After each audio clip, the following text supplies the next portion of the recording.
नमस्कार, आप देख रहे हैं सी न्यूज़ भारत और मैं हूं आपके साथ आकांक्षा यादव। वक्त हो चुका है न्यूज़ बुलेटिन का और आज इस न्यूज़ बुलेटिन में हम जानेंगे कि कहां वन विभाग की मिलीभगत से हंडिया में धड़ल्ले से काटे जा रहे हैं हरे पेड़। पश्चिम बंगाल में चुनावों के खत्म होने के बाद वहां पर हुई हिंसा में बेघर हुए हजारों हिंदुओं की सहायता को लेकर कौन आया आगे और कहां झगड़े का बचाव करने पर एक महिला व व्यक्ति को पीट कर दिया गया घायल। ये सब जानेंगे विस्तार से, तो चलिए निगाह डालते इस वक्त की खास खबरों पर। उत्तर प्रदेश के अमरोहा जनपद के नौगावा सादात विधानसभा क्षेत्र से भाजपा विधायक संगीता चौहान ने अपने विधानसभा क्षेत्र के कस्बा नौगावा सादात के सरकारी अस्पताल को गोद लिया है। उनका कहना है कि बिजली, पानी, सड़क सही करने के बाद हमारी सरकार का लक्ष्य है कि हम लोग स्वास्थ्य सेवाएं भी बेहतर करें। इसी के मद्देनजर हर विधायक अपने क्षेत्र में एक सरकारी अस्पताल को गोद ले रहा है।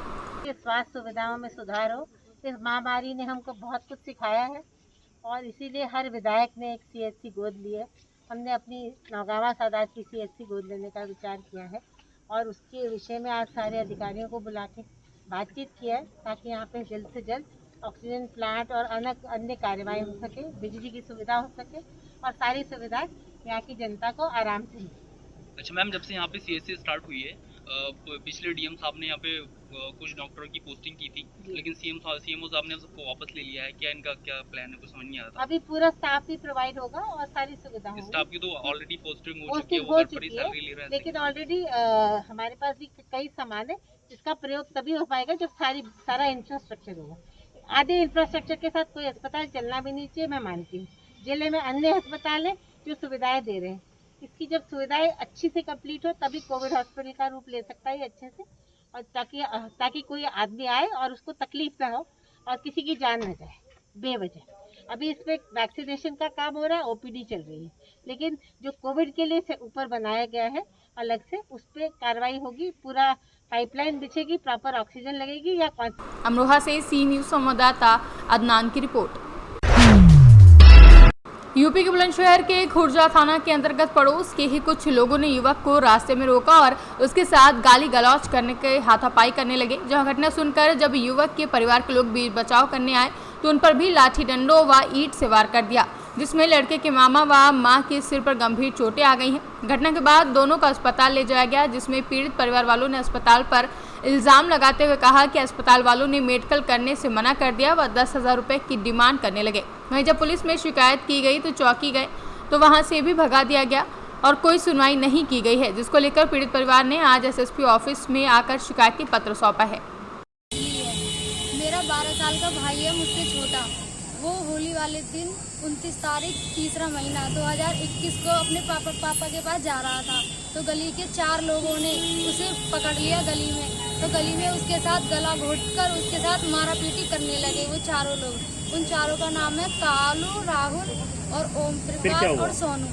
तो उसकी रोने की आवाज़ सुनकर मेरी मम्मी और मेरे मामा मेरे भाई को बचाने के लिए गए तो उन लोगों ने इन लोगों के साथ भी मारपीट करना शुरू कर दिया।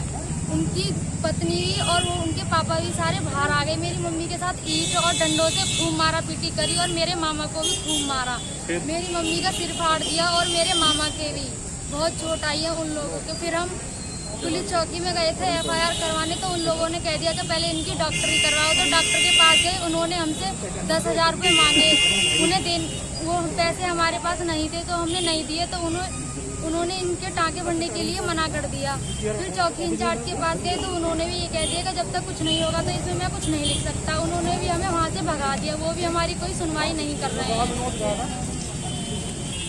हमारा ये कहना है कि हमारी यहाँ पर भी कोई सुनवाई नहीं हो रही है। हम यहाँ पर 5वीं बार आए हैं, वहाँ पर भी कोई सुनवाई नहीं हो रही है, हमारी कोई नहीं सुन रही। बुलंदशहर से सी न्यूज़ संवाददाता रविंद्र शर्मा की रिपोर्ट। बुलंदशहर छतारी थाना क्षेत्र के गांव लूतपुरा में रास्ते को लेकर 2 पक्ष आपस में भिड़े। देखते ही देखते विवाद बढ़ गया और दोनों पक्ष आमने सामने आ गए। एक परिवार के घर के सामने बने चबूतरा को गिराकर नाली सीधे करने को लेकर ये विवाद हुआ, जहां कहासुनी को लेकर के दोनों पक्ष में लड़ाई झगड़ा हो गया और कई लोग घायल हो गए हैं। बुलंदशहर से सी न्यूज़ संवाददाता रविंद्र शर्मा की रिपोर्ट। RLD के युवा नेता विशाल चौधरी के नेतृत्व में सैकड़ों कार्यकर्ताओं को RLD की सदस्यता ग्रहण कराने के लिए राष्ट्रीय अध्यक्ष युवा नेता चौधरी वसीम रजा बुलंदशहर पहुंचे।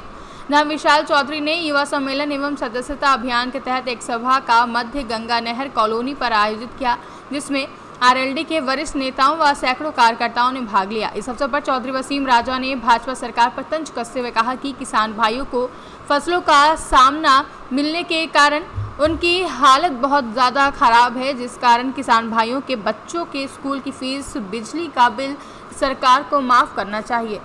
और सीधे कोरोना काल के तुरंत बाद ही क्या स्ट्रेटजी मानी जाए?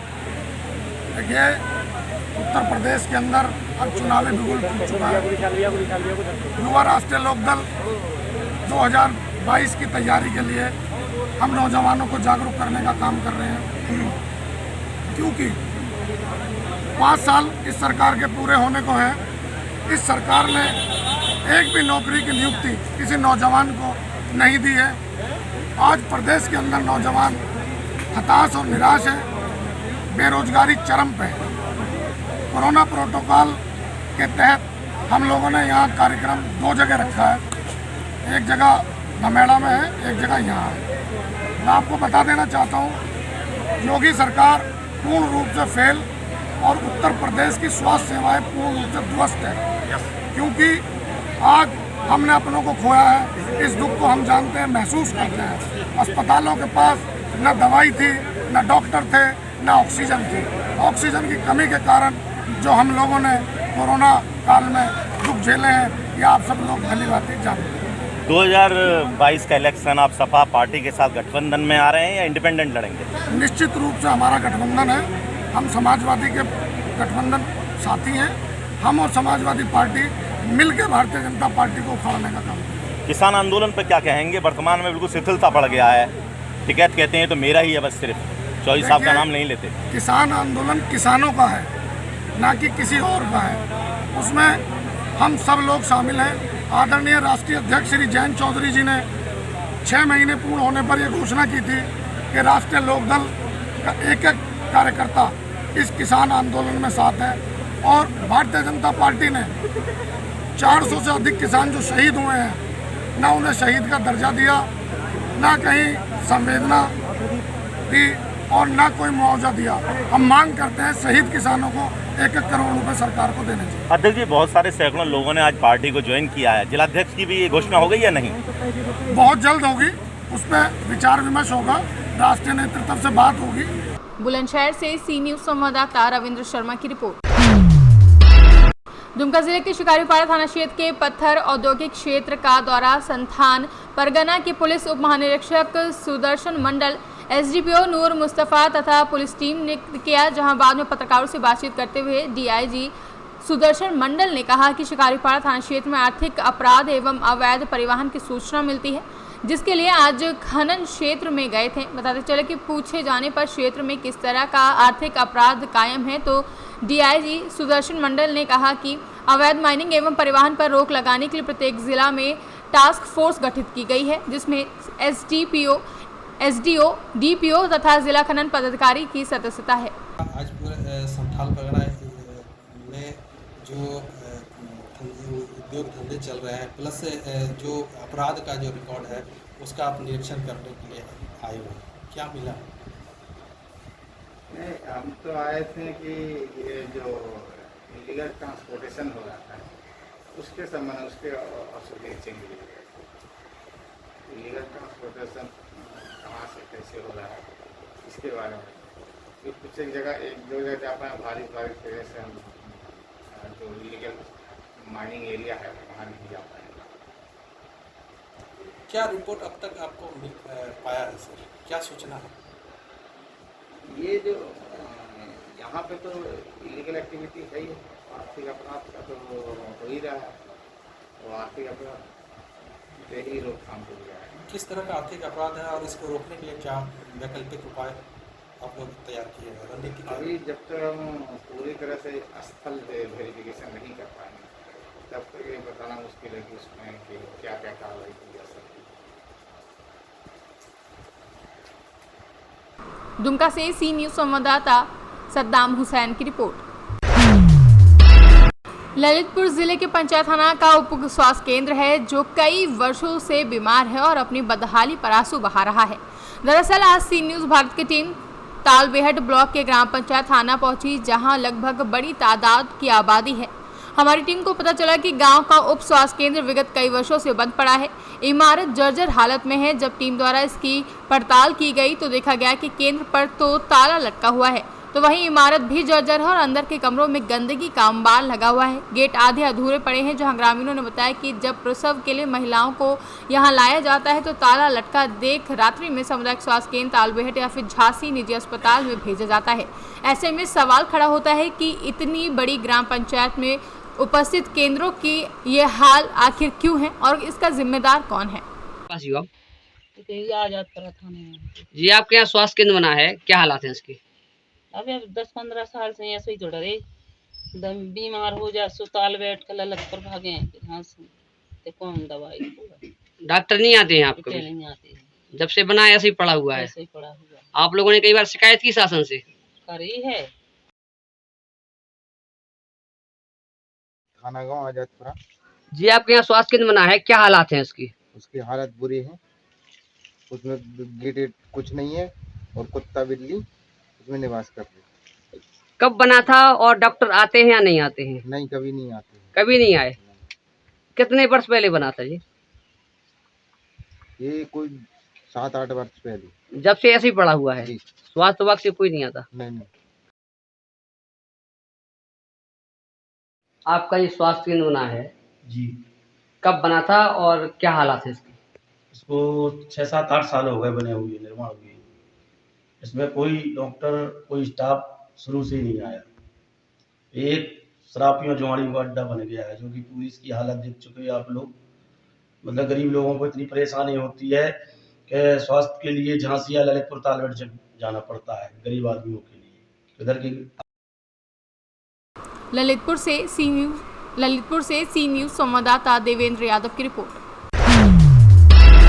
प्रयागराज के हिंडिया कोतवाली क्षेत्र में इन दिनों हरे पेड़ों की कटाई काफी तेजी से हो रही है। जहां कोतवाली क्षेत्र के चकनंदू गांव में हरे पेड़ों को काट रहे मजदूरों से जब पूछा गया कि ये पेड़ क्यों काटे जा रहे हैं, इसकी अनुमति किसने दी है, तो पेड़ काट रहे मजदूरों ने बताया कि वन विभाग वाले पैसा लेकर पेड़ कटवाते हैं। पैसा लेते हैं लोग, कटवाते हैं। कौन पैसा लेता है? वन विभाग वाले। और क्या कौन वन विभाग वाले पैसा लेते हैं? इधर आइए। हेलो, वन विभाग वाले पैसा लेते हैं? अरे भाई दूर से रह के बात कीजिए, कोरोना चल रहा है। कितना पैसा लेते हैं वन विभाग वाले एक पेड़ का? भाई अब हम तो जानते नहीं क्या लेते। नहीं, आप बता रहे हैं वन विभाग वाले पैसा लेते हैं। अब हम क्या जाने, हम तो मजदूर आदमी। प्रयागराज से सी न्यूज़ संवाददाता रणविजय सिंह यादव की रिपोर्ट। पश्चिम बंगाल में चुनावों के खत्म होने के बाद वहां पर हुई हिंसा में बेघर हुए हजारों हिंदुओं की सहायता को लेकर झालावाड़ जिले से भी विश्व हिंदू परिषद बंगाल के हिंदुओं के लिए सहयोग राशि भेजेगा। आज इसी क्रम में अकलेरा क्षेत्र के घाटोली निवासी टीम वसुंधरा राजे सिंधिया, जिला किसान मोर्चा जिलाध्यक्ष ओम प्रकाश तनवर के द्वारा भी बंगाल के हिंदुओं की सहायता के लिए 11,111 रुपये का चेक प्रांत कार्यकारिणी सदस्य एवं विभाग मंत्री विष्णु साल्वी को सौंपा गया है। राजस्थान से सी न्यूज़ संवाददाता भगवान सिंह राजावत की रिपोर्ट। श्योपुर जिले की जनपद पंचायत कराहाल से स्वच्छ भारत मिशन योजना में गांव-गांव में घोटालों की खबर सामने आने लगी है। कराहाल जनपद की ग्राम पंचायत चितारा, गडरा, झरेर, बगवात सहित दर्जन भर से भी अधिक पंचायतों में ऐसा ही मामला सामने आया है, जिसमें शौचालय निर्माण के लिए आए लाखों रुपए सरपंच और सेक्रेटरी द्वारा जमकर बंदरबांट किया गया। जहां इन पंचायतों में ज्यादातर शौचालय या तो बने ही नहीं और जो बने हुए हैं वो भी या तो जमींदोज हो गए हैं या प्रयोग के योग्य नहीं है। चितारे की कौन सा शेराना है ये? शंकरपुर शेराना। इसमें ये जो शौचालय बना है ये पंचायत ने बनाए? नहीं, ठेका लिया, लेकिन बनाए तो पंचायत की तरफ से ही है ना। तो इसमें ये ऊपर ही रख दिए, जमीन के ऊपर ही, कोई नींव नहीं खोदी, वैसे ही रख दिए। जैसे गड्ढा तो मशीन आई, जो गड्ढा तो खोद दे पर बाकी वो नहीं करवाई।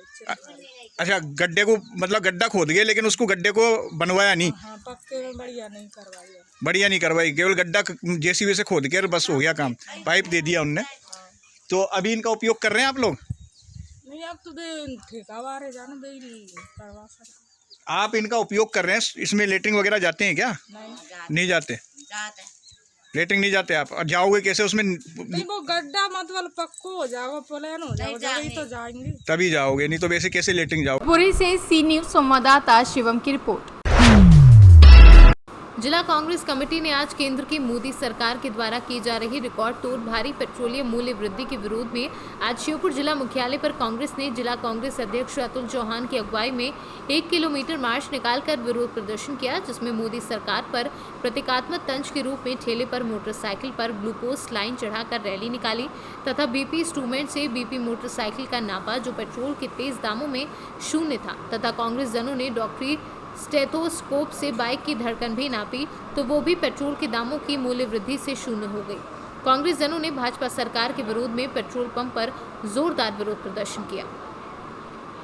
उसमें हमने यहाँ पर मोटरसाइकिल को, नई मोटरसाइकिल को ठेले पे रखा है। आज हालत ये है, उसके ऊपर हमने स्लाइन चढ़ाई है ग्लूकोज की, उसको बीपी ले रहे हैं, लेकिन उसके बाद भी उसकी स्थिति ये है कि उसके पास पेट्रोल के दाम जो 106 रुपये लीटर यहाँ पर श्योपुर में कर दिए गए हैं और पूरे भारत में कर दिए गए हैं, उसको तेल डलवाने के लिए पैसा नहीं है, इसलिए ग्लूकोज की नौबत आ गई है। और यही ग्लूकोज की नौबत आपने देखा होगा, भारतीय जनता पार्टी की मोदी सरकार ने अभी पूरे भारतवर्ष में जो कोहराम मचाया कोरोना के नाम पर। पहले उन्होंने चुनाव कराने के नाम पर भीड़ इकट्ठी करी, दूसरे नामों पर भीड़ इकट्ठी करी, उसके बाद पूरे देश में शासन फेल हो गया और लाखों मौतें हमारे दुखद हमारे लोगों की हो गई इस पूरे भारतवर्ष में, मध्य प्रदेश के अंदर, श्योपुर जिले के अंदर।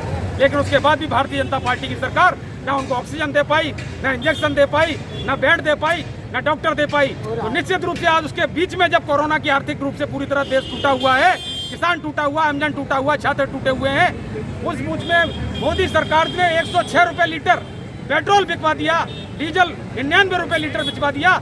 कहने का अर्थ यह है, यही वो मोदी सरकार है जो 2014 के अंदर ये कह के आई थी कि मनमोहन सिंह जी की सरकार में जो डीजल पेट्रोल के रेट मात्र 55 रुपये लीटर हुआ करते थे, 65 रुपये लीटर हुआ करते थे, उनको हम तत्काल 30 रुपये लीटर कर देंगे।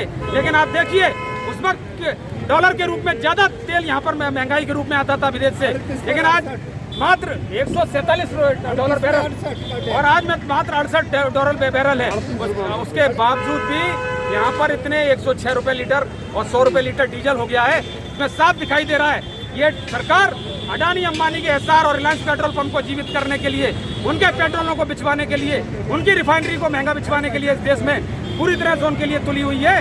हम इस मूल्य वृद्धि को तत्काल किसान हित में, आम जन के हित में वापस लेने की मांग करते हैं। इसका पूरा प्रदर्शन कमलनाथ जी माननीय प्रदेश अध्यक्ष जी के नेतृत्व में। पुरी से सी न्यूज संवाददाता शिवम की रिपोर्ट।